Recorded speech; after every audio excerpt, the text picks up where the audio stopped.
বন্ধুরা, যারা আমাদের এর আগের পর্ব দেখেছেন আপনারা জানেন আমরা ঢাকা বিরিয়ানি মেক্সিকো সিটিতে আছি। মেক্সিকো সিটিতে ঢাকা বিরিয়ানি মোটামুটি নামকরা একটা জায়গা।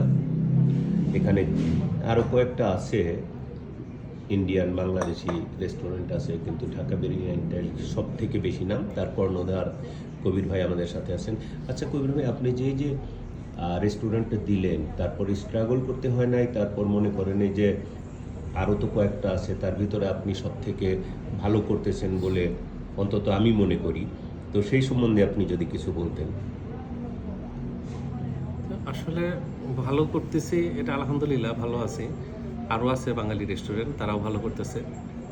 তো এটা সুবিধা একটাই, সেটা হলো মেক্সিকানরা খুব পছন্দ করে।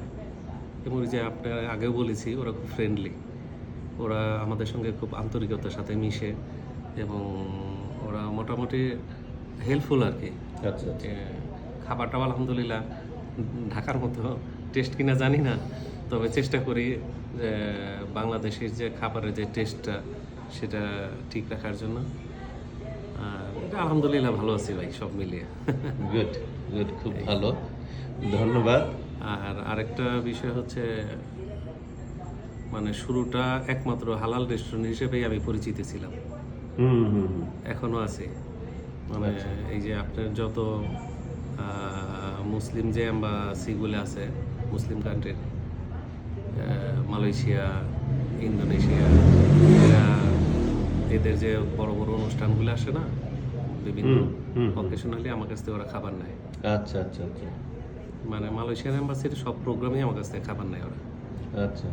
মেক্সিকোতে মেক্সিকান মুসলিম তো খুব একটা নাই, না তাই না? না না না, যা আছে তো ওদেরকে আমরা ইনশাল্লাহ আমাদের হেল্পেই ওরা মোটামুটি ঠিক আছে। আচ্ছা আচ্ছা। কারণ এখানে যে আমাদের মেক্সিকো সিটিতে যে প্রথম যে মসজিদ, যেটা মসজিদ তো নাই, ওটা আমরা একটা মানে পাকিস্তানি এক ভদ্রলোক, ওটা আমাকে নামাজের জন্য ওনার বাড়িটা ভাড়া হিসেবে দিছে। গত 3.5 বছর হলো আমরা আবার 2-3 বাঙালি আর এক ইন্ডিয়ান মিলে আমরা আর একটা বাড়ি ভাড়া করি। এখন ওইটাই মসজিদ হিসেবে চালাই, কাছে আমার থেকে। ওটা আবার পাকিস্তানি ইদানিং অনেক বেশি, পাকিস্তানি আছে, ইন্ডিয়ান আছে, আপনার অ্যারাবিয়ান আছে, এইসব মিলেই চলতেছে আর কি।